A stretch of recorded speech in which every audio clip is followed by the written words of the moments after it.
गए बंद 84 के, भाई जो गुरु वचन पे डट गए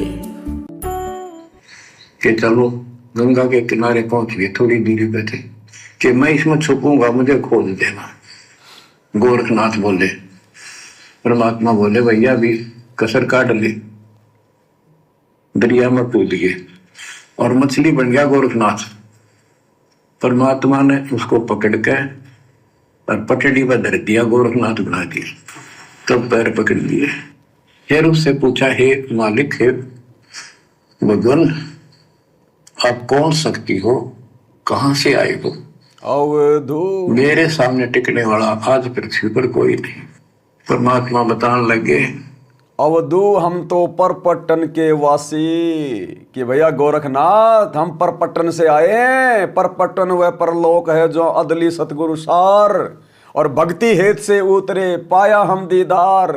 आज हम रोजाना नित्य नियम करते हैं। शुरुआत में सबसे पहली वाणी हम किसके सामने खड़े होकर नित्य नियम करते हैं? अपने गुरुजी के आगे। और क्या कह रहे हैं अपने गुरुजी को कि गरीब परपट्टन वो परलोक है जो अदली सतगुरु सार, और भक्ति हेत से उतरे पाया हम दीदार।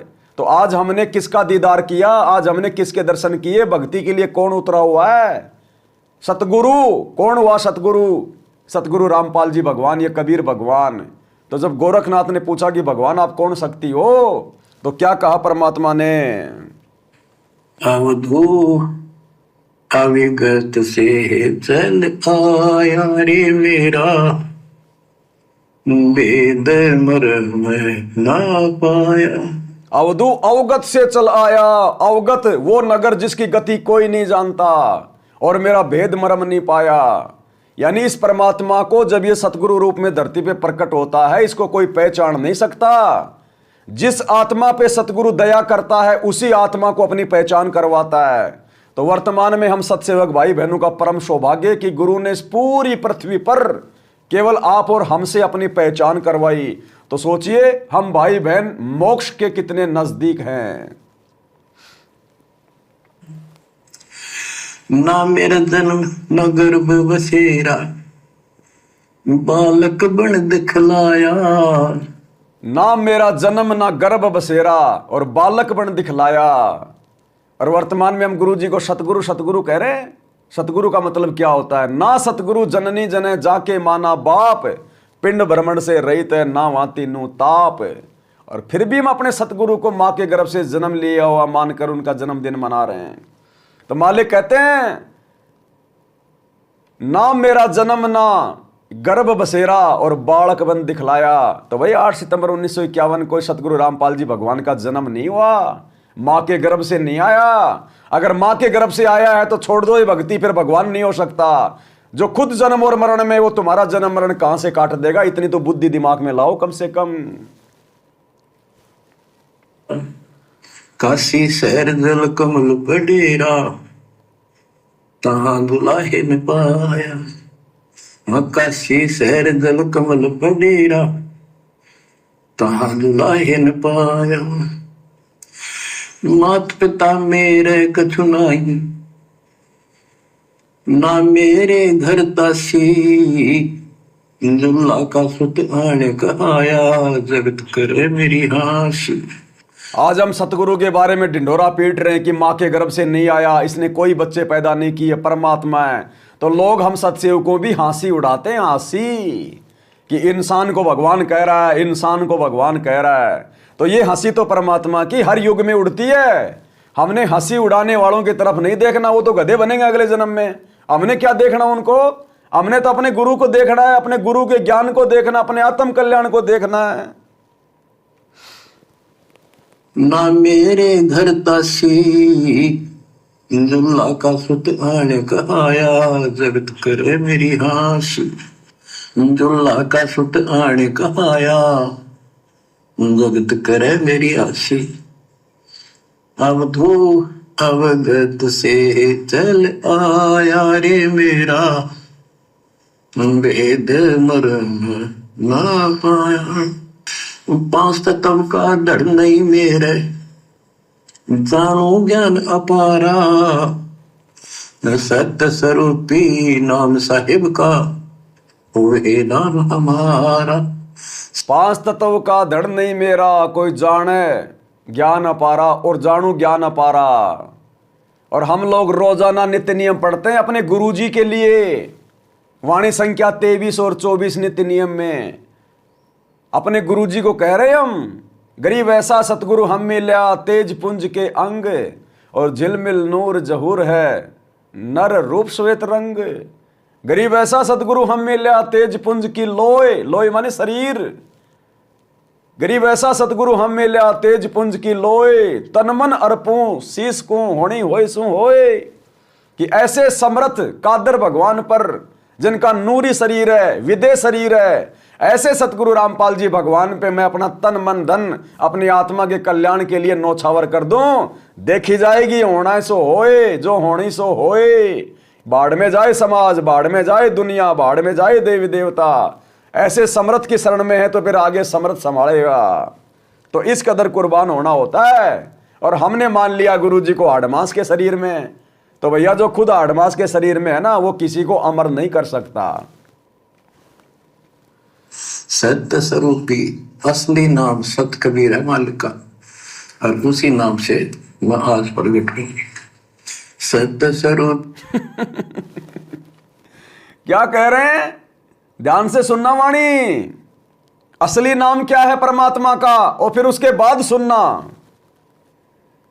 सत कबीर है मालिक का, और उसी नाम से मैं आज प्रगट हूं। और उसी नाम से आज प्रकट है, और उसी नाम से वहां आज प्रकट है। दोनों बातें बोल गए कि जिस समय ये वाणी बोली जा रही थी गोरखनाथ के सामने, वहां भी परमात्मा प्रकट ही थे, जन्म लेके नहीं आए। और फिर कह रहे वहां आज प्रकट हुए, वहां आज भी प्रकट हैं, वहां आज जो है वो प्रकट हैं। ये आज शब्द क्या हो, क्यों ये आज शब्द क्यों यूज किया गुरुदेव ने, क्योंकि आज भी वही कबीर परमात्मा है। ध्यान से सुनना, ये संकेत ही होते हैं। सत्य स्वरूपी असली नाम सत कबीर है मालिक का, और उसी नाम से मैं आज प्रगट हूं। और उसी नाम से वहां आज प्रकट हुए, उसी नाम से वहां आज प्रकट हुए। दोनों बातें बोल गए परमात्मा। ये भैया ऐसे संशय में रखेगा। शब्द सैन सतगुरु की पहचान है, पावे अटल सुहागरे। ये संकेत समझने पड़ेंगे। एक बार फिर से सुन लो कि असली नाम क्या है, और वहां आज प्रकट हुए। ये तो 650 साल पहले की बात है, आज का जिक्र कहां से आ गया। कह रहे हैं 650 साल पहले भी मैं था और प्रकट हुआ था, और आज भी। सुनिए, असली नाम सत कबीर है मालिक का, और उसी नाम से मैं आज प्रगट हूं। सत्य स्वरूपी नाम साहिब का, होए नाम हमारा। अदरदीप बावर गुफा में अनित वस्तु सारा। अदरदीप सबसे ऊपर आखिर वाले लोक में प्रवेश होने के लिए बावर गुफा है। वहां पर है वो सार वस्तु, सतलोक, सतपुरुष। अदरदीप गगन गुफा में कानद वस्तु सारा। तेरा ज्योत स्वरूपी अलख निरंजन, धरता ध्यान हमारा। तेरा ज्योत स्वरूपी अलख निरंजन, धरता ध्यान हमारा। आठ मास लहू ना मेरे, जाने सतनाम उपासी। तारण तरण अभय पद दाता, मैं हूं कबीर अविनाश। क्या कह रहे हैं, हाड़ चाम लहू ना मेरे, कोई जाने सतनाम उपासी। जो सच्चे नाम की साधना करता है वही आत्मा जान सकती है इस बात को। और तारण तरण अभय पद दाता, मैं हूं कबीर अविनाशी, मैं हूं कबीर अविनाशी। और संध्या आरती में लास्ट में हम अपने गुरु जी को क्या कहते हैं, अवगुण किए घनेरे फिर भी भले बुरे हम थारे, और दास को जान के निपट नादान, मोहे बख्श दियो अविनाशी। मेरे गुरुदेव भगवान दियो काट काल की फांसी। तो रोजाना तो हम संध्या आरती में गुरु जी को अविनाशी कह रहे हैं और 8 सितंबर को उनका जन्मदिन मना रहे हैं ना आश्रमों में। तो गुरुदेव कह रहे हैं हाड़ चाम का शरीर नहीं होता अविनाशी का, हाड़ चाम लहू ना मेरे कोई जाने सतनाम उपासी, और तारण तरण अभय वैद्यदाता मैं हूं कबीर अविनाशी। अब और गुरु कैसे समझाएगा भैया, पहले ठोक के ज्ञान दिया है, अब उस ज्ञान की परख करनी पड़ेगी। तारण तरण अभय वैद्यदाता मैं हूं कबीर अविनाश। बच्चों, ये नाथ परंपरा के शिव जी के उपासक होते हैं और सभी को भ्रम होता है भगवान फिर भी कोई और है। ये अलख निरंजन का नारा लगाते हैं, जैसे हम सत्साई बोलते हैं। धनाना गांव में भी ऐसा एक नाथों का डेरा है। एक बाबा आटा मांगने आया करता, आते अलख निरंजन बोला करता। ये जाप काल का करे और रिलेट हो है। तब गोरखनाथ जी को समझाया। गोरखनाथ ने एक पहाड़ को सोने का बना दिया और गोटन पत्थर सोना बना दिया और छो मंत्र बहुत जानता था। कबीर साहब बोले ये गोरखनाथ सिद्धि में बोला पर टूने टामना अंड खुदा। ये जंतर मंत्र योग निभाई काल चक्र दम दो खाई। भरम भक्ति ना बोलो भाई तुम हो जम की प्रतिमाई। आजा गोरख शरणा मारी हम तारे नर और नारी। गोरखनाथ में सब उनका गुरुआ। गोरखनाथ बोले तेरा वचन में लागे कड़वा। कबीर साहब बोले कड़वा लगे सो मीठा हुई हमारी बात समझ ले जोई। हमारा ज्ञान समझ। बच्चों, परमात्मा कहते हैं तेरा ज्योत स्वरूपी अलख निरंजन दरता ध्यान हमारा, वो भी मेरी भक्ति करता है। और गीता जाए 18 श्लोक 64 में कहा है मेरा वो इष्ट है जो फर में दे के 62 श्लोक में कहा है अर्जुन तू सर्वभाव से उस परमेश्वर की शरण में जा। और गीता क्या कह रहे हैं परमात्मा, तेरा अलख निरंजन ये भी धरता ध्यान हमारा। किसको कह रहे हैं? गोरखनाथ को। कब कह रहे थे? 650 साल पहले। तो गोरखनाथ के गुरु कौन थे 650 साल पहले? कबीर भगवान। और एक शब्द तो आप भाई बहनों ने सुना ही होगा गुरुदेव के मुख कमल से गोरखनाथ के ऊपर, साहेब कबीर आज आत्मा तोहे पुकारती, तेरे हाथ में चाबी ओ सतगुरु सतलोक द्वार की। लास्ट में क्या कहा मालिक ने? मुर्दों तक को जिंदा कर दे ये काल भक्ति दरड़ावे। मुर्दों तक को जिंदा करके यो काल भक्ति दरड़ावे। आगे क्या है? साहिब कबीर आजा आत्मा तोहे पुकारती, इसके लास्ट में मुर्दों तक को जीवित करके यो काल भक्ति दरड़ावे। हाँ, गोरखनाथ रिधि सिद्धि में फूल्या नहीं समावे, मुर्दों तक को जीवित करके यो काल भक्ति दरड़ावे। और लास्ट में क्या कह रहे हैं गुरुदेव? विचार करना इस बात पे कि 650 साल पहले गोरखनाथ का गुरु कौन था, किसने गोरखनाथ को फिर अपनी शरण में लिया था। गोरखनाथ रिधि सिद्धि में फूल्या नहीं समावे, मुर्दों तक को जीवित करके यो काल भक्ति दरड़ावे। रामपाल सतगुरु की शरणा पावे, डोरी मकर तार की, तेरे हाथ में चाबी ओ सतगुरु सतलोक द्वार की। तो 650 साल पहले गोरखनाथ कब योग्य हुआ? किसने सतनाम दिया कि रामपाल सतगुरु की शरणा पावे, डोरी मक्कर तार की। 650 साल पहले सतगुरु रामपाल जी ने, जो कबीर भगवान के नाम से प्रकट थे, इन्होंने ही गोरखनाथ को अपनी शरण में लिया था। ये शब्द पढ़ लेना, इसकी लास्ट की चौपाई पढ़ लेना। लास्ट में जहां जहां गुरुदेव का नाम आता है वो संकेत होता है हर शब्द में कि गोरखनाथ रिद्धि सिद्धि में फूलिया नहीं समावे।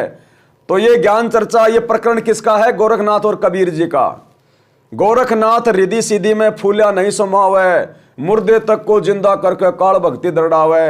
रामपाल सतगुरु की शरणा पावे, पावे डोरी मक्कर तार की, तब आगे का रास्ता मिला उसको। जब उसने रामपाल जी भगवान से 650 साल पहले, जो कबीर नाम से आए हुए थे, जब सतनाम लिया, तो ये वही समर्थ परमात्मा आज आप और हमारे सामने है। और गीता का ज्ञान इस काल ब्रह्म ने श्री कृष्ण में प्रवेश करके बोला था। तो कहते हैं, तेरा ज्योत स्वरूपी अलख निरंजन, धरता ध्यान हमारा। तेरा ज्योत स्वरूपी अलख निरंजन, धरता ध्यान हमारा। बच्चों, संत गरीबदास जी ने इनकली गुरुओं की गलत साधनाओं को कैसे व्याख्यान किया है इनका, कि सब गलत करवे। कौन कौन? अथ सट दर्शन घमोड़ बैदा, सट दर्शन सट बेस कहावे, बहु विधि धोंधो धार मचावे। भाई और बहनों, ये 10 मिनट का सत्संग और बचा हुआ है। अब केवल हम गुरुदेव के मुख कमल से वाणियां सुनेंगे, क्योंकि अब परमात्मा कुछ वाणियां सुना रहे हैं। और कल जो लाइव बीच में रह गया था, 2-2.5 घंटे का ही बना था, उसको भी जोड़ दूंगा, और आज वाला है इसको भी जोड़ देंगे। ये टोटल 6 घंटे के आसपास का वीडियो बनेगा। इसको बनाकर दास फेसबुक पे अपलोड भी कर देगा। तो आप जी मालिक के मुख से वाणियां सुनिए, बीच में कुछ होगा प्रकरण तो चर्चा करेंगे। तीर्थ व्रत करे तर बीता, वेद पुराण पढ़ते हैं गीता। यो भी वेदा है, वेदे से भेद अलहदा। यो भी वेदा, यानी वेदा मीन व्यर्थ, बेकार साधना है। ये सठ दर्शन कौन कौन होते हैं? गिरी, पुरी, नाथ, कनपड़े, ये सन्यासी, वैष्णव, ये सारे सठ दर्शन कहलाते। 6 भेख हैं ये, 6 सठ दर्शन सठ भेष कहावे, भौविद दोनों धार मचावे। एक ही साधना देखे तो आदमी कुर्बान हो जा। इसी प्रकार ये भी धुंधुदार मचा रहे हैं हमारे सतलोक आश्रम वाले भाई बहन, गुरु जी का परिवार, ये कोऑर्डिनेटर। कभी राजनीति में धुंधुदार मचाते हैं, कभी स्टेडियम बनवाने में, कभी हॉस्पिटल बनवाने में, गुंडों की सीबीआई जांच में, जाट आरक्षण में, ये धुंधुकार मचा के रखते हैं। समागम में लाडू जलेबी बर्फी में धुंधुकार मचा देते हैं। अब तो सतलोक आश्रम में सेल्फी पॉइंट भी बना दिया, आओ सेल्फी खींचो, मनोरंजन के अड्डे। तो दुनिया तो देख रहे यार, ये तो वास्तव में परमात्मा पा लिए भाई, इनका तो सतलोक में पक्का नंबर है, और उनके पल्ले कुछ भी नहीं है। सब मर्यादा तोड़कर अपने मटके में छेद करके बैठे हुए हैं। कोई खड़ा होगा तब है, कोई ऊपर में पैर कर रहा है, कोई केवल जल पीता है कुछ दिन। कोई तो कबीर जी का झोपड़ा देख रहा है आश्रम में, कोई लहर तारा तालाब देख रहा है, कोई वो मिट्टी की गाय देख रहा है, कोई जुलाओं का कुआं देख रहा है, कोई सेल्फी ले रहा है, कोई रंगोली बना रहा है, कोई गर्भित की बातें कर रहा है, कोई बच्चों की रमेणी की बातें कर रहा है, कोई कह रहा है चलो नरेंद्र मोदी की रैली में आ गया गुरु जी का आदेश, उसके सत्संग सुन के आएंगे। भाई और बहनों, इस काल ने उलझा लिया इन लोगों को पूरी तरह से। कोई झरने में बैठा है, कोई किसी तरह गलत साधना में जुटे हुए हैं। और तीर्थ व्रत करें तरबीता, जो गीता में मना व्रत करना, तीर्थ नहीं जाना चाहिए। और वेद पुराण पढ़ लेते हैं, गीता भी पढ़े, वेद भी पढ़े और पुराण भी पढ़ते हैं, हर सारा काम उनके विपरीत करते हैं। बताओ, इसी प्रकार गुरु जी की ज्ञान गंगा पढ़ रहे हैं, गुरु जी के सत्संग सुन रहे हैं और कह रहे हैं हम संत रामपाल जी के भगत हैं, और काम सारे गुरु जी के सत्संगों के खिलाफ कर रहे हैं। तो बताओ भाई, कैसे मुक्ति पाओगे? तीर्थ नहीं जाना चाहिए। और वेद पुराण पढ़ लेते हैं, गीता भी पढ़े, वेद भी पढ़े और पुराण भी पढ़ते हैं, और सारा काम उनके विपरीत करते हैं। चार संप्रदाय पावन द्वारे, जिन्होंने ही निज नाम बिचारा, माला घाल हुए हैं मुक्ता, सफल हुआ भाई भक्ता। चार संप्रदाय पावन द्वारे, जिन्होंने ही निज नाम बिचारे, इन्होंने परमात्मा के सच्चे ज्ञान नाम को कभी सोचा नहीं, उस पर विचार नहीं किया, और माला घाल हुए हैं मुक्ता, गल में माला पैर दी, 36 प्रकार के बाह्य ढोंग बना लिए। यो सट दल हुआ बाई भक्ता, ये सट दर्शनी, सट दल, ये 6 ग्रुप, ये सारे हुआ बाई भक्ते, इनको कख भी बताएंगे दातुम। बच्चों, अगर दास ने आपको इतना कुछ पहले ज्ञान ना सुनाया होता, आज ये बात बोलता, अब सारे उठ के चले जाते। सत्य बात है भाई। कि कैसे क्या कह रहा है राज, आपको घीसा गल है इन बातों का, सचमुच आता है। कति भगवान से कोसों दूर थे, कैसा जुल्म था हमारे साथ। चार संप्रदाय बावन द्वारे, जिन्होंने निज नाम बिचारे। 4 संप्रदाय 52 द्वारे, 500 नामदान के अंदर 11 सतलोक फर्सी आश्रम। 500 नामदान के अंदर और 11 फर्जी सतलोक आश्रम, जिन्होंने नहीं सतगुरु का ज्ञान विचारे, ये भी उसी कैटेगरी में। अरे चलो, उनको तो बेचारों को ज्ञान नहीं था, कोई सतगुरु नहीं था, आज तो सतगुरु मिल गया, ज्ञान मिल गया, फिर भी धर्म को धंधा बना लिया। 500 नामदान सेंटर, 11 फर्जी आश्रम, जिन्होंने ही निज नाम विचारे। और राजनेताओं के पीछे धक्के खाते फिर रहे, धक्के खाते हुए जगत सेठ की शरण में आने के बाद। कैसा जुल्म था हमारे साथ।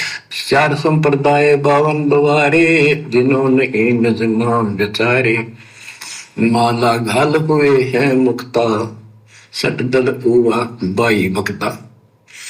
जो भी बैदा है बैदे से भेद अलैदा, जो भी बैदा बैरागी बैराग न जाने, बिन सतगुरु नहीं चोट निशाने। 12 बाट बिटंबर बिलोरी, सट दर्शन में भक्ति ठगोरी। ठगोरी बैरागी बैराग न जाने, बैराग घर छोड़ के नहीं होता, घर में रहते लगन परमात्मा के मां लगी रहे। जैसे कबीर साहब डिफाइन करते हैं बैराग कैसे होना चाहिए। जैसे पतिव्रता बसे पीहर में और सूरज प्रीतम माही, जैसे लड़की का विवाह हो जाता है और फिर वो कुछ दिन अपने घर भी आती है, तो अपने पति के अंदर उसकी हरदम अंदर से कसक बनी रहती है, और उसको पता है कि अब मैं यहाँ कुछ दिन की मेहमान हूँ और मेरा घर वो हो चुका है। तो अपने को जब ज्ञान हो जाएगा, हमारी सगाई होगी, सब आत्माओं का रिश्ता हो गया ऊपर, अब सगाई हो चुकी है। विवाह होने से पहले लड़की को ये इमेजन कल्पनाएं बन जाती हैं, घर के वाले बताते हैं ऐसा लड़का है, ऐसा उनका घर है, ऐसा कारोबार है, तो वो कल्पना पहले से पुरानी हो जाती है। तो आज हमारी उस परमात्मा के घर जाने के लिए जिनको सच्चे गुरु से नाम मिल गया, उनकी वो सगाई होगी, हम सबकी सगाई होगी है। हमने कल्पना हो जानी चाहिए, जो आंखों देखे संतों ने वहां का व्यवस्था बता रखी, और अब हम वहां जाएंगे वो जो रिश्ता कायम रहेगा। जाएंगे कौन? जो रास्ते पे कायम रहेंगे, जो आजीवन मर्यादा में रहेंगे। अन्यथा तुम कितना ही कुछ कर लेना, कितने पैर पीट लेना, दर्शन भी नहीं करवाएगा सतगुरु। जाएंगे वो जो अंतिम समय तक कायम रहेंगे इस भक्ति पर, मर्यादाओं के साथ रखिए। और अब हम वहां जाएंगे वो जो रिश्ता कायम रहेगा। तो यह कहते हैं बैरागी बैराग न जाने, बिन सतगुरु नहीं चोट निशान है। सन्यासी 10 नाम कहावे, शिव शिव करे न संशय जावे। निर्बाणी ने कथ निसारा, भूल गए हैं ब्रह्म द्वारा। ये 10 नामी सन्यासी 10 नामी होते हैं। इनकी साधना पूछी मैंने एक दिन, पहले मैं इनमें जाता रहता था कि शायद ये भी भक्त हैं, कुछ ना कुछ होगा इनके पास। उनसे कुछ लेने के लिए नहीं जाते थे गुरुजी, ये तो केवल लीला कर रहे हैं, अपने आप को छुपा रहे हैं। परमात्मा आप और हमें आज वर्तमान में सत्संग करने के लिए मालिक ने इस प्रकार के उदाहरण बनाए। उन नकलियों पाखंडियों के पास जाते थे गुरुजी, उनके पास बैठा करते थे, क्योंकि परमात्मा झूठ नहीं कह सकता ना, इसलिए परमात्मा ने इस प्रकार की लीलाओं को जन्म देना पड़ता है। तो गुरुदेव पहले ही इस भक्ति मार्ग में आने से पहले ही गुरुदेव भगवान उन पाखंडियों के पास जाते थे, उनके पास बैठा करते थे। कह रहे मैं उनसे भक्ति पूछा करता था कि इनके पास शायद भक्ति होगी। तो गुरुजी ने वर्तमान में सत्संग करने थे और झूठ भगवान कह नहीं सकता, तो भगवान ने वहां जा जाकर वो उदाहरण पेश किए, ऐसी ऐसी लीला की गुरुदेव ने आप और हमारे लिए। जी साधना पूछी मैंने एक दिन, पहले मैं इनमें जाता रहता था कि शायद ये भी भक्त हैं, कुछ ना कुछ होगा इनके पास। तो एक 10 नामी से पूछा आप साधना क्या करते हो? उन्होंने बताया हमारे 10 नियम हैं, ये ना करो, ये ना करो, ये करो, ये करो, सुबह नहाओ धो, ऐसा करो।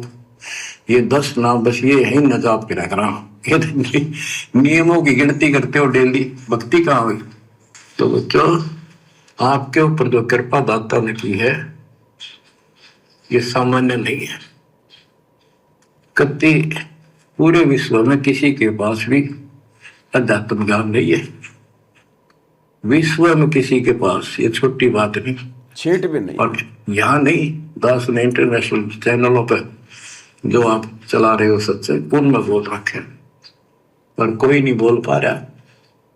उनको अंदर से एहसास हो चुका है, गुरुओं को तो हो चुका है, लेकिन शिष्यों को बकाए बैठे रामपाल बोल रहे। इसी प्रकार ये सात संगति के वीडियो देख देख के सतलोक आश्रम मैनेजमेंट हरियाणा कोऑर्डिनेटर गुरुजी के परिवार को तो आभास हो गया कि सच्चाई है तो सात संगति में है, लेकिन भोली भाली संगत को गुरुजी की आड़ में बहका के बैठे हुए हैं। कब तक बहकाओगे भाई? पर कोई नहीं बोल पा रहा।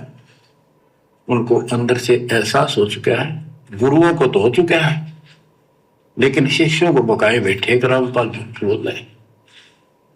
चलो आने दे टाइम, पता चल जाएगा झूठ कौन बोल रहा है।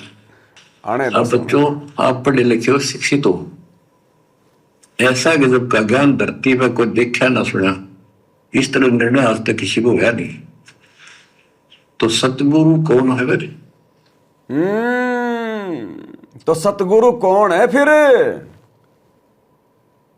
जिसने ऐसा निर्णायक ज्ञान जो धरती पर आज से पहले देखा ना सुना और आज सबकी धोती धोके रख दी गुरुदेव ने, विद प्रमाणित सर्व शास्त्रों से, धर्म ग्रंथों से। और अंत में कह रहे फिर सतगुरु कौन हुआ? कोई मां के गर्भ से जन्म लेकर आए हुआ 2 कोड़ी का जीव, गांव धनाने का रामपाल जाट ये ज्ञान दे सकता है क्या? अगर कोई अपने गुरु को एक मानुष मानता है तो गुरुदेव खुद कह रहे हैं फिर सतगुरु कौन हुआ? परमात्मा कबीर, और वो कभी मां के गर्भ से नहीं आता, प्रकट होता है। विचार करो। आप पढ़े लिखे हो, शिक्षित हो, ऐसा गजब का ज्ञान धरती में कोई देखा ना सुना, इस तरह निर्णय आज तक किसी को हुआ नहीं। तो सतगुरु कौन है फिर? कबीर साहब कहते हैं, नौमन सूत उलझिया ऋषि रहे जखमार, और सतगुरु ऐसा सुलझा दे उड़ देना दूसरी बार। तो इसी से आप विश्वास हो जाना चाहिए आपको कि ये दास सतगुरु है। ये दास सतगुरु है ना। सतगुरु जननी जने जाके माना बाप। अगर सतगुरु रामपाल जी सतगुरु हैं तो फिर सतगुरु पे ये वाणी लागू होती है ना। सतगुरु जननी जने जाके माना बाप, पिंड ब्रह्मंड से रहित है ना वाती नो ताप। और ये नौमन सूत आज किसने उलझा दिया? ये नौमन सूत यानी ये शास्त्रों से उलझा कर रखा हुआ ज्ञान आज किसने सुलझा दिया? सतगुरु रामपाल जी ने। कौन सुलझा सकता है? सतगुरु। नौमन सूत उलझिया ऋषि रहे जखमार, और सतगुरु ऐसा सुलझा दे उलझे ना दूजी बार। तो कौन है सतगुरु? को सामान्य पुरुष, सामान्य व्यक्ति है क्या? मां के गर्भ से जन्म लेके आया है क्या?